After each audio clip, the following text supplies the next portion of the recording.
Estão me ouvindo aí?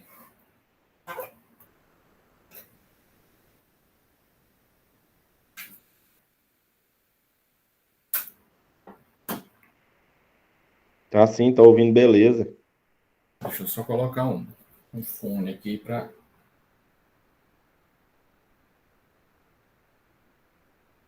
Aí, beleza. Turma, então, vamos lá, né? Dar sequência no que a gente vinha conversando a respeito dos processos de soldagem. Né? Já estamos aí finalizando essa questão dos processos para a gente partir para falar da qualidade em solda, propriamente dita. E quando a gente fala em qualidade em solda, turma, vai passar muito também pela avaliação dos defeitos que acontecem ou que podem acontecer durante um processo de soldagem. Né? Então, esses defeitos ou essa qualificação que a gente busca é justamente uma forma de se prevenir determinada natureza de defeito que vai ocorrer durante o processo de soldagem, né? E vai passar muito pela qualificação do operador. E essa qualificação do operador, ela, além dos fatores importantes que a gente considera, ele tem que saber considerar e avaliar os parâmetros mais adequados para se trabalhar com um determinado processo. Então, a gente já viu aí processos que vão ser afetados diretamente pela velocidade da solda, vão ser afetados pela intensidade da corrente que a gente coloca, pela seleção correta dos equipamentos, pela seleção correta do gás de proteção, que aquele determinado processo exige, a aplicação para o material indicado. Então, todas essas variáveis vão ser fundamentais quando a gente está considerando uma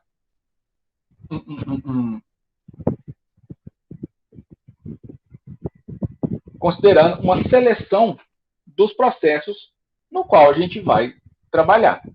Né? Então, é importantíssimo que a gente saiba, além de conhecer os processos e suas variáveis, claro, também conseguir adequar o profissional de uma forma que atenda aos requisitos mínimos de segurança, dependendo da aplicação.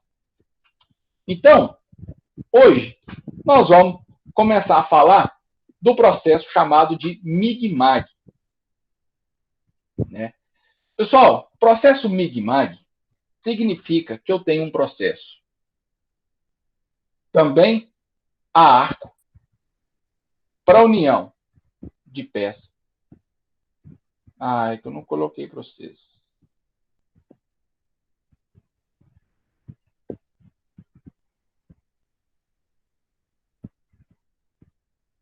Estão visualizando aí, né? Agora? Beleza. Então, turma, é um processo também a arco, que vai ter uma atmosfera de proteção, né,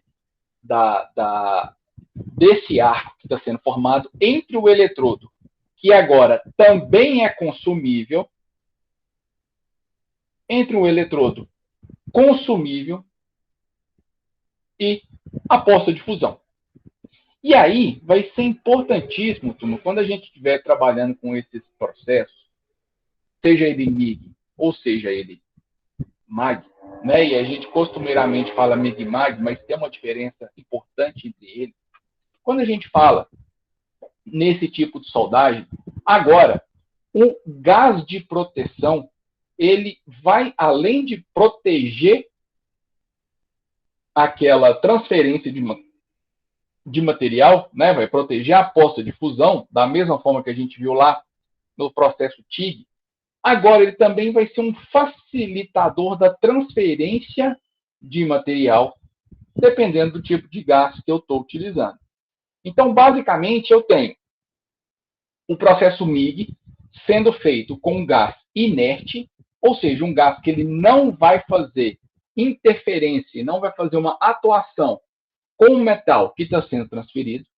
E tem o gás que é ativo, que é feito, então, ou gás carbônico, ou então mistura de argônio, oxigênio e gás carbônico. E esse sim, ele vai participar ativamente do processo de soldagem. Então, turma, dependendo do tipo de gás que eu estou escolhendo, eu vou ter maior ou menor eficiência para determinadas aplicações da minha necessidade. Então, quando a gente está falando de gases inertes, né, no caso, por exemplo, o argônio ou o hélio, e a gente viu lá no processo TIG, eu uso basicamente o argônio, que é um gás inerte. Então, quando a gente está falando aqui da aplicação de gases inertes para fazer essa proteção da poça de fusão e da transferência eletrônica, nós estamos falando aqui que ele é muito utilizado para soldagem de metais e de ligas não ferrosas. Quando eu estou falando, então, dessa mistura de gás inerte, por exemplo, o argônio, misturado com oxigênio e com gás carbônico, e aí sim ele passa a ser um gás ativo, aí eles são muito utilizados para soldagem de aço ligado, e as misturas mais ricas desse gás, ou seja, quando ele tem um grau de ativação maior, né, muito utilizado para soldagem de aço carbônico.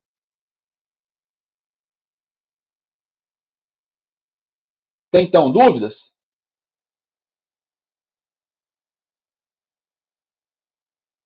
Diga, seu Lucas.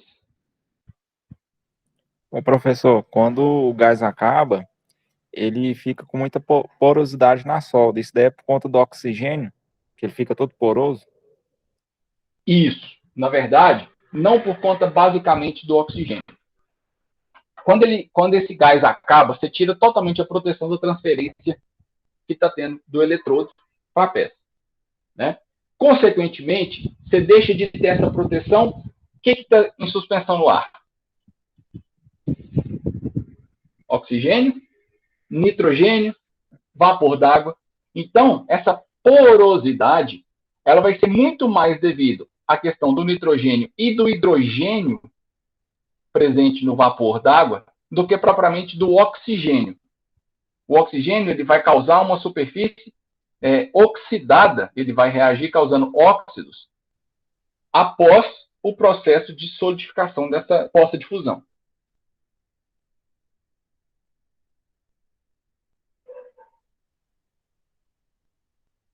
Respondido?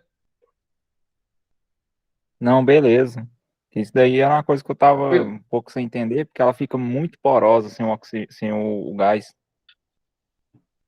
Exatamente. Esse gás ele vai funcionar para você não ter impureza, tanto do ponto de vista físico, quanto do ponto de vista químico, que aí, no caso, é reagindo com as moléculas que estão no ar. Quando a gente vier falando de defeito de solda nas próximas aulas, aí eu vou conseguir explicar bem as origens da porosidade. Mas, basicamente, é por reação com o nitrogênio e com o hidrogênio presente no ar. Não, beleza. Beleza? Por isso, turma, esse gás de proteção, ele é fundamental em processos como o MIG-MAG, em processos como o TIG. Lá, quando a gente viu lá no eletrodo revestido, essa proteção ela era feita pela fusão do revestimento do eletrodo, certo? Então, de todo jeito, eu tenho que criar uma atmosfera que vai evitar que a poça de fusão reaja com esses elementos, causando os defeitos, então, dos processos de soldagem. Turma, então, seguindo nosso raciocínio, esse processo ele pode ser operado tanto de forma manual quanto de forma automatizada, né? E aí, isso vai ser uma enorme característica de facilitação e de ampla aplicação desse tipo de processo, porque esse processo ele vai ser muito, mas muito utilizado no meio industrial, na fabricação, nos processos de manufatura. Então, como ele permite um alto grau de produtividade e também um alto grau de automação, ele vai ser largamente utilizado em processos de manufatura e fabricação. A gente viu anteriormente que tanto o processo TIG quanto o processo por eletrodo revestido, eles têm algumas facilidades que envolvam custo, envolvam facilidade de aplicação ou acabamento superficial e tudo mais, mas não é característico desses processos que a gente já viu a velocidade, alta produtividade. E esse processo ele permite isso. Então, para começar, a gente fala que é um processo de soldagem contínua. Então, ele é um processo contínuo. Então, se a gente pegar, por exemplo, uma taxa de ocupação da hora do operador, do soldador, né, em processos MIG-MAG, com toda certeza, ele vai ter uma eficiência muito maior do que um soldador, por exemplo, por eletrodo revestido, e principalmente em relação a um soldador TIG. Né? Então, ele é um processo que está com a taxa de ocupação do operador muito grande. Né? Ele trabalha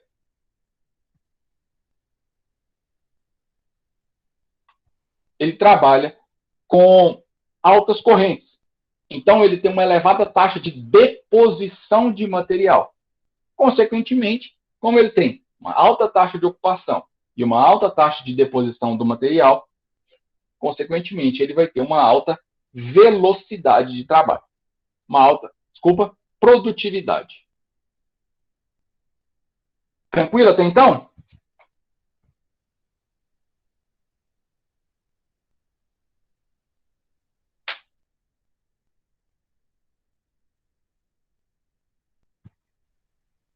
Certo, moçada? Vocês já devem ter visto, mas é importante vocês darem uma relembrada em todos esses conceitos. Então, estão lembrando, né?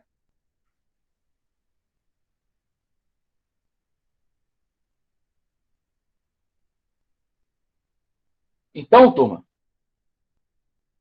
cada vez mais, tá? Busca-se automação de processos, busca-se eficiência, produtividade, ganho em velocidade, otimização dos processos de manufatura. E isso, com toda certeza, também vai passar pelos processos de soldagem. E ao passar pelos processos de soldagem, nós estamos falando que ele está tendo uma ampla substituição em processos de manufatura em relação a outros processos mais arcaicos, vamos dizer assim, ou de velocidade mais baixa. Tá? Então, esse tipo de processo, turma, MIG-MAG, ele é muito utilizado também para enchimento de cavidades, enchimento de eixo, enchimento de defeitos, de rasgos, para objetivando ganho de velocidade produtiva. Então, uma das grandes vantagens que esse cara tem é ser um processo contínuo. É um processo com eletrodo contínuo. Lembra que eu falei para vocês que um dos grandes problemas que a gente tem lá no eletrodo revestido é o tempo que se leva substituindo o eletrodo de tempos em tempos.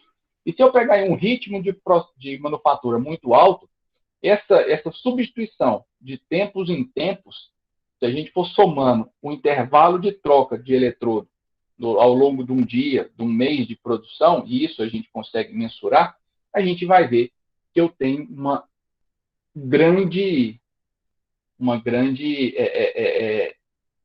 desperdício de tempo produtivo. Inclusive, seria até um tema bom de TCC, para quem trabalha com fabricação, mensurar esses tempos de produção e comparar, por exemplo, um tempo de produção usando só eletrodo revestido, um tempo de produção usando só processos MIG, MIG-MAG, e comparar a velocidade entre os dois. Eu tenho total certeza que, com as ferramentas e os parâmetros adequados, o processo MIG-MAG ele vai ser muito mais rápido.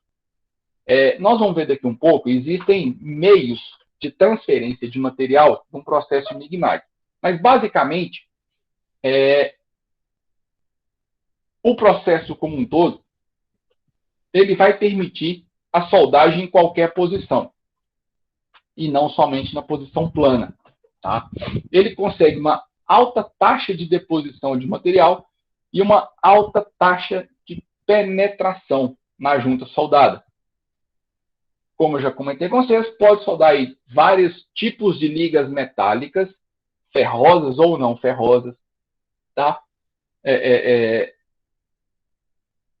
Dependendo da taxa de deposição e dependendo dos parâmetros de soldagem, eu vou ter pouca limpeza após a soldagem. Por que eu estou falando isso? Porque se eu estiver trabalhando com esse processo fora de parâmetros ou fora de posição adequada para soldagem, é um processo que pode gerar muito respingo. Consequentemente, vai demandar um tempo de limpeza e acabamento. Certo? Um dos grandes empecilhos desse método, desse processo de soldagem, é o equipamento. Então, é um equipamento mais caro, né, mais complexo e que demanda, claro, mais investimento. Né? Como é um processo de alta taxa de deposição e trabalha com altas correntes, eu posso ter problema com juntas muito finas ou com acesso mais complicado. Então, aquela junta soldada que é fina e que é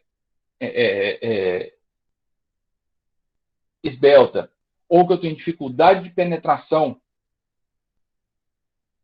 do cordão de solda, aí não é muito adequado esse processo. Certo? De novo, processos que possuem uma atmosfera gasosa, como o TIG e como o processo MIG-MAG, pode estar sujeito à interferência de correntes de ar. Esse processo, em especial, sofre muito com isso. Então, ele é muito adequado para soldagem em espaços fechados. Quando a gente está trabalhando no campo, em campo aberto, que tem muita corrente de ar, e eu vou utilizar desse tipo de processo, o ideal é que eu faça uma barreira física para essa corrente de ar não influenciar na qualidade da atmosfera gasosa. Beleza? E como eu já comentei com vocês, pode gerar, dependendo dos parâmetros selecionados, uma elevada quantidade de respingos. Então, turma, muito utilizado para ligas ferrosas e não ferrosas, para manufatura de forma geral, em especial fabricação veicular e também para soldagem de tubulações. Beleza? Até aqui, turma, tranquilo?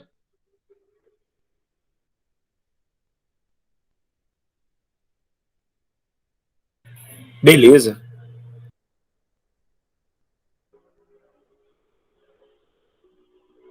Turma, então, principais vantagens desse processo em relação ao processo TIG. Velocidade elevada, profundidade maior de penetração e zonas termicamente afetadas mais estreitas. Por mais que ele trabalhe com correntes altas, o processo TIG, por si só, ele tende a ter uma zona termicamente afetada maior do que um processo MIG-MAG. Então,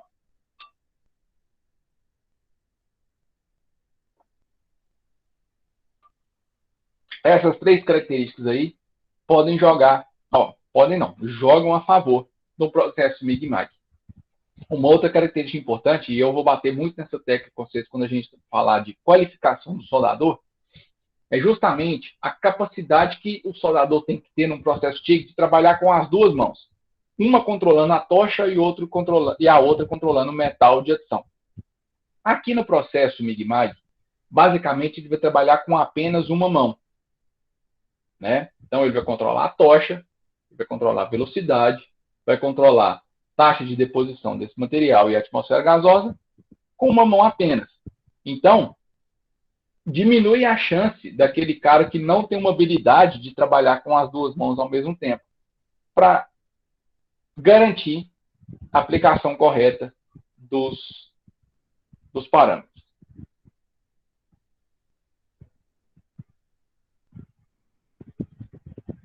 Pessoal, deixa eu só ver um negócio aqui nessa apresentação. Só um minutinho.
Pessoal, então, esse equipamento, basicamente, ele vai ter uma fonte de energia, a tocha, a fonte de gás e o alimentador de arame.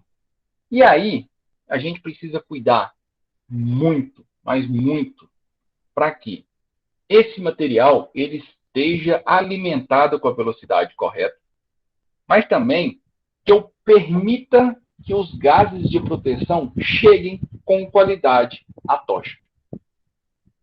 Tá? E isso, turma, vai influenciar e muito na capacidade de fazer um correto processo de soldagem utilizando MIG-MIG. Então, a gente vai ter uma energia, uma fonte de energia aí, com tensão de saída entre 15 e 50 volts, e um alimentador de arame, que vai ter uma velocidade aí entre 1 e 18 metros por minuto. Então, se a gente pensar que eu tenho um arame com a capacidade de trabalhar com 50 volts de tensão, a uma taxa de deposição de 18 metros por minuto, nós temos uma velocidade muito alta de trabalho nesse processo. Certo? O ideal é que, além de eu controlar esses dois parâmetros, tá, eu acompanhe o comprimento do arco. Agora, por ser um processo contínuo, né, que utiliza corrente contínua, ele tem a capacidade de modular o comprimento do arco pelas variações de corrente. Então, isso vai facilitar muito a nossa vida e, consequentemente, a qualidade da junta soldada. Então, basicamente, o processo ele é feito dessa forma. Gás, a fonte, o alimentador de arame e a tocha.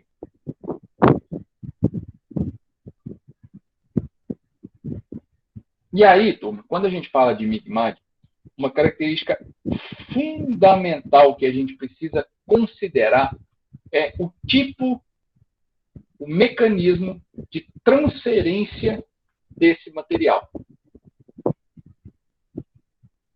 Então, a transferência de metal, ela vai ocorrer de 3 formas: spray, globular e curto-circuito. O que vai influenciar o mecanismo de transferência metálica?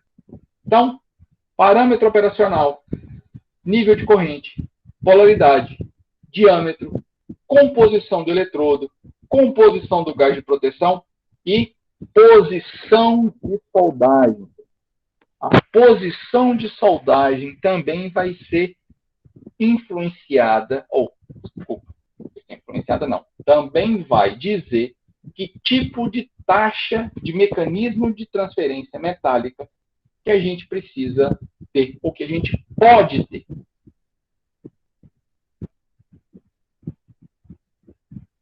Tranquilo?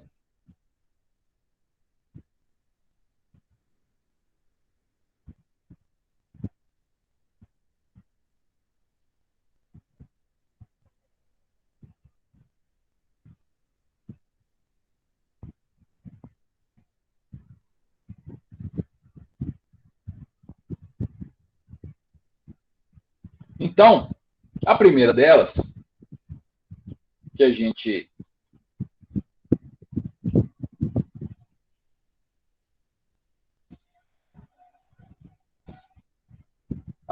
o primeiro mecanismo que a gente considera na transferência é por spray. Então, como o próprio nome já diz, turma, eu tenho um spray ocorrendo lá no ponto de transferência metálica. Certo? Então, vai ser por força eletromagnética e não por ação da gravidade. Então, esse tipo de transferência ele vai ocorrer quando eu tenho aí mistura rica em argônio e altos valores de corrente. Então, quando eu tenho um gás ativo, rico em argônio, com valor elevado de corrente, significa que eu vou conseguir um arco estável, livre de respingo, e de transferência metálica em formato de gotas muito pequenas, sendo feito através da força eletromagnética. Como ele trabalha com correntes mais altas, tem uma consequência disso, que é uma poça de fusão muito grande. Como essa poça de fusão ela acaba ficando muito grande pela alta corrente de aplicação para esse tipo de transferência, então ela é recomendada para soldagem na posição plana. Porque senão eu não vou ter um controle absoluto sobre essa poça de fusão. E aí eu não vou conseguir uma formação correta após a poça de fusão se solidificar. Outro empecilho muito grande para esse tipo de transferência é juntas muito finas, juntas de pequena espessura. De novo, um dos problemas desse tipo de processo, poder trabalhar com correntes mais altas, são as juntas de pequena espessura. E especialmente quando eu estou trabalhando com níveis de corrente mais altos e eu chego a trabalhar com uma transferência metálica por spray. Outro tipo de transferência que a gente tem é a chamada de globular. Como o próprio nome sugere, a gente está falando em transferência metálica por globos. Como se fosse um gotejamento. Certo? Então, são pequenas porções globulares de transferência metálica. E agora sim, pela ação da gravidade, e não por ação eletromagnética.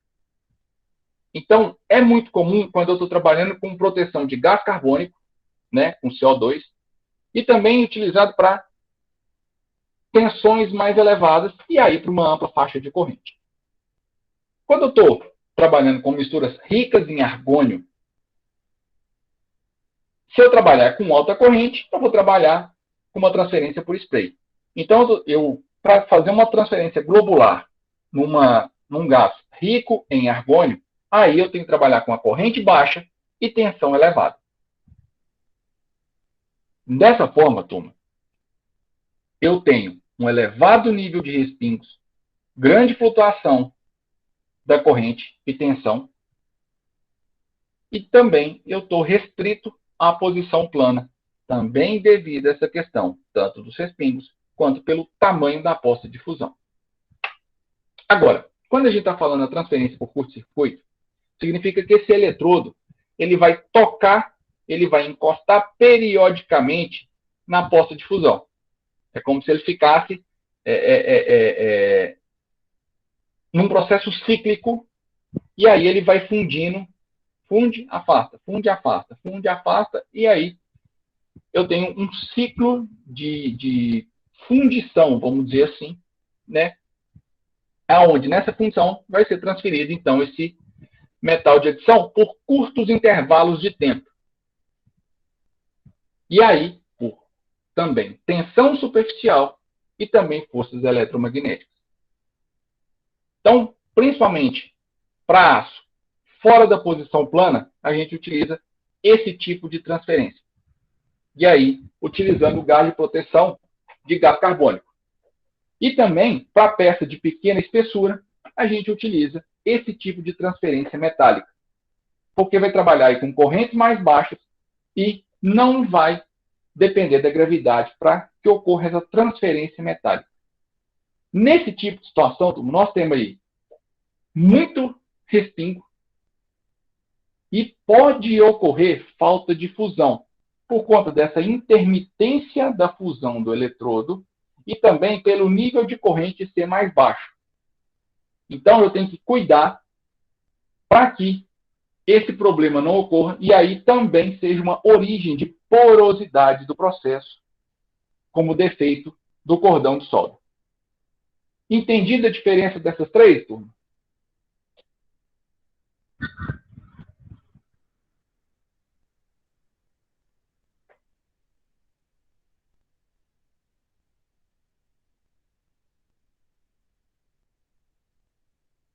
Bom, videozinho aí para vocês, então, para reforçar tudo isso que a gente conversou.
Pessoal, acho que vocês não ouviram o vídeo, né? Agora que eu vi que o microfone estava desligado.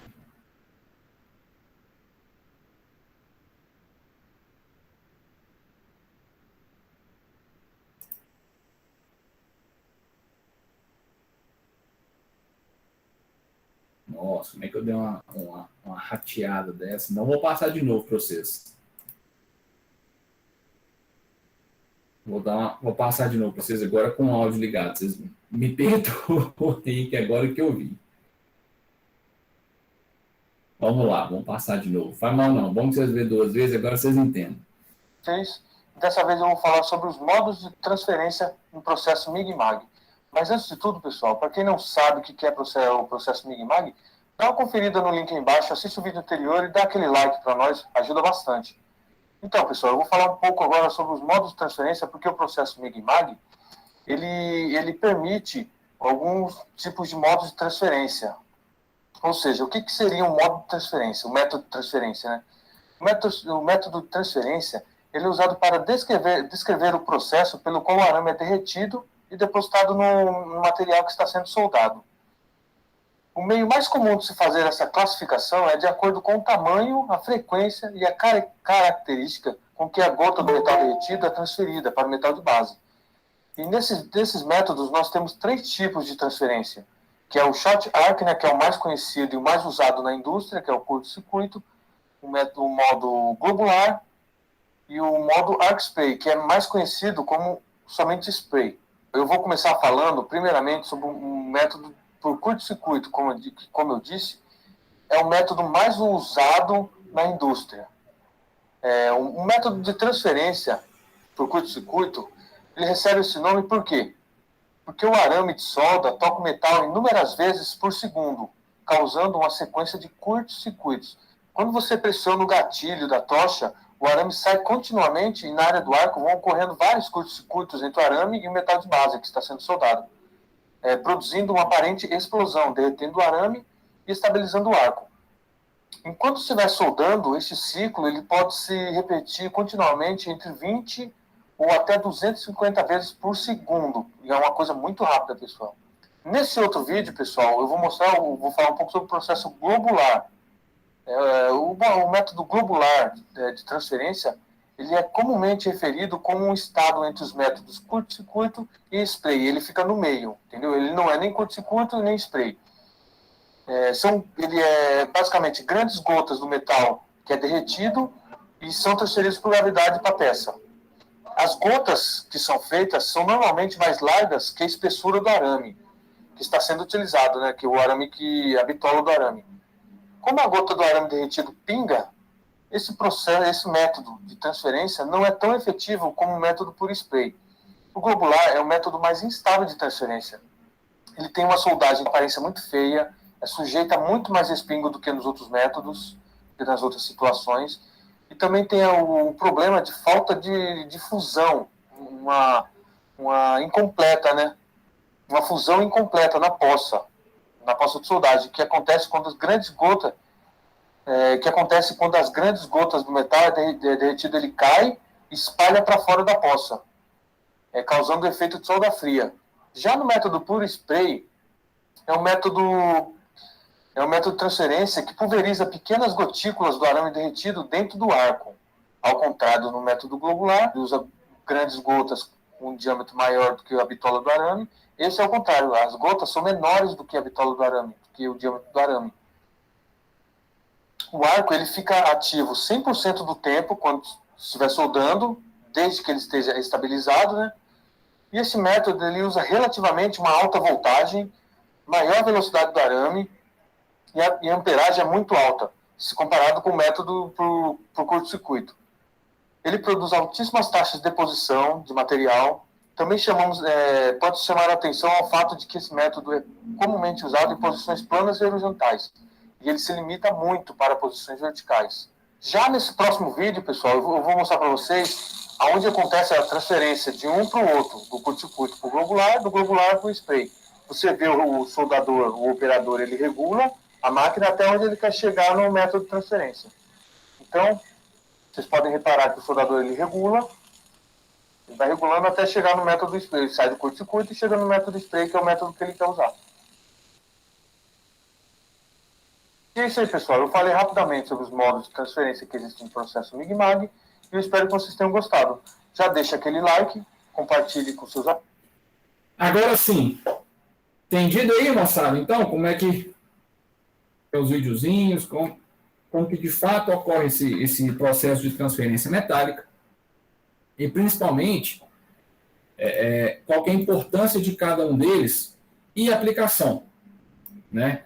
Porque a gente precisa considerar o seguinte: quando a gente está selecionando o material, está selecionando o processo, e a gente vai exigir a qualificação do operador, e aí ele colocou umas fotos aqui que são muito importantes, né? Deixa eu ver se eu acho aqui onde que ele coloca a comparação. Ó, aqui, por exemplo. Toma, olha a diferença entre dois cordões de solda, né? Numa mesma aplicação.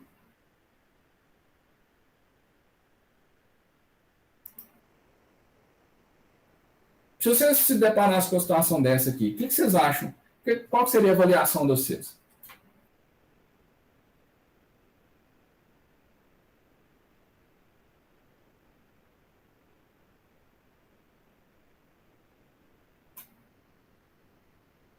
Vamos lá, vocês estão há 2 meses de formar.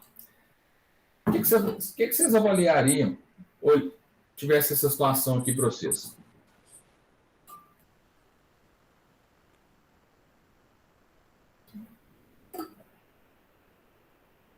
Exatamente. Turma, o cara que faz uma solda dessa do lado esquerdo, a solda PIG, igual o Daniel comentou aí, a gente chama muito isso, tem que dar com um trem desse na cabeça dele.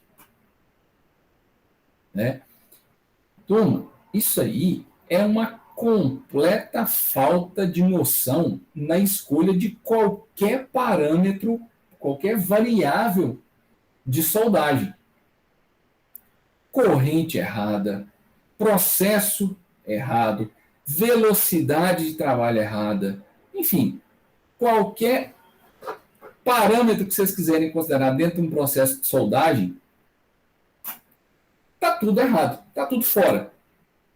Né? O da direita, ele não deixa claro que tipo de processo que foi utilizado, mas pelo vídeo a gente deduz que foi uma soldagem com transferência por spray, né? Nem parece MIG, justamente, parece muito mais uma soldagem TIG do que MIG, né? Mas a gente vê a qualidade do cordão de solda. Agora, se for, isso aí é uma tubulação, né? Se a gente for considerar estanqueidade de uma tubulação, qual que você acha das duas que muito provavelmente vai ser estanque? A da direita, claro. A da esquerda, nossa senhora, vai parecer um queijo suíço. Né? Vazamento de gás ou de fluido aí para tudo quanto é lado. Então, a qualificação do soldador, ele vai passar por isso, por essa avaliação quantitativa e técnica da qualidade de um operador, não só trabalhar com o processo correto, mas também de selecionar as variáveis daquele processo escolhido. Que mesmo que ele escolha o processo correto de soldagem, baseado no material, no ferramental que ele tem e tudo mais, há que se escolher os parâmetros corretos de trabalho para fazer uma solda com qualidade. Então, está aí uma boa figura para ilustrar para vocês a diferença entre uma correta aplicação dos conceitos e uma aplicação porca dos conceitos.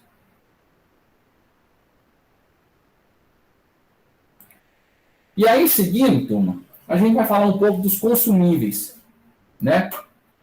Então, os arames, os eletrodos, eles vão ser maciços e possuem uma ampla gama aí de diâmetros que são utilizados. Diâmetros muito maiores do que esse não são largamente utilizados porque é difícil se curvar, se produzir esses arames E aí, a taxa de deposição de material também vai ser mais alta ainda. Então, não há tanta necessidade. Menos do que isso, existem estudos com arames mais finos do que esse valor mínimo. Porém, um grande problema é que eu posso ter, e isso acontece muito nos estudos, que inclusive eu já acompanhei alguns, para arames muito mais finos do que isso, pode ter o rompimento do arame. Então, o arame, ao ser tracionado lá pelo alimentador, ele acaba se rompendo. Ou então pode acontecer o deslizamento desse arame. E quem já trabalhou com solda MIG-MAG aí sabe que um dos grandes problemas que a gente tem quando o alimentador está com problema é o deslizamento desse arame. Ele não consegue mandar o arame para a ponta da tocha. E aí a gente começa a ter problema de falta de deposição de material. Alguém de vocês já vivenciou essa situação em específico?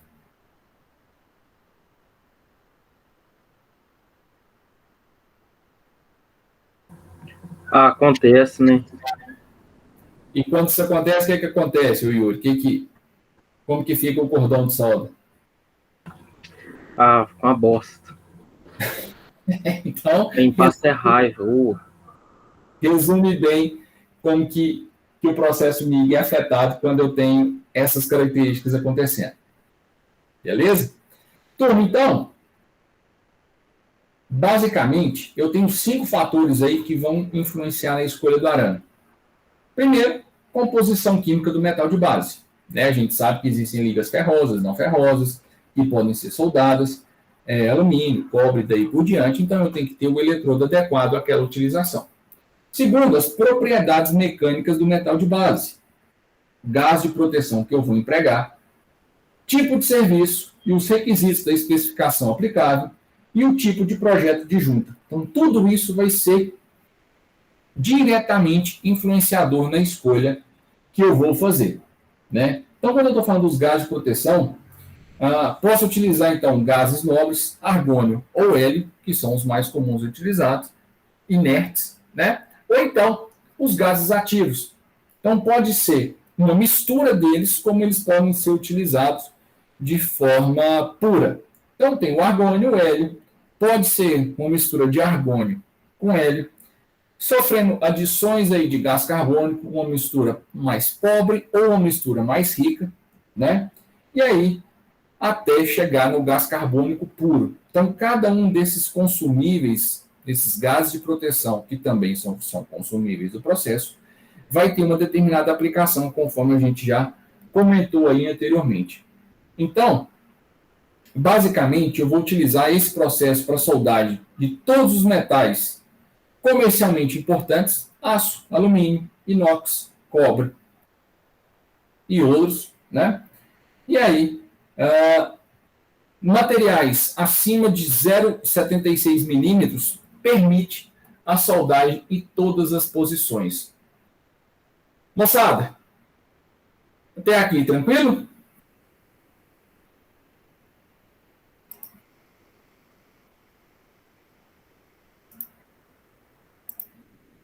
Tranquilo. Bom, então eu vou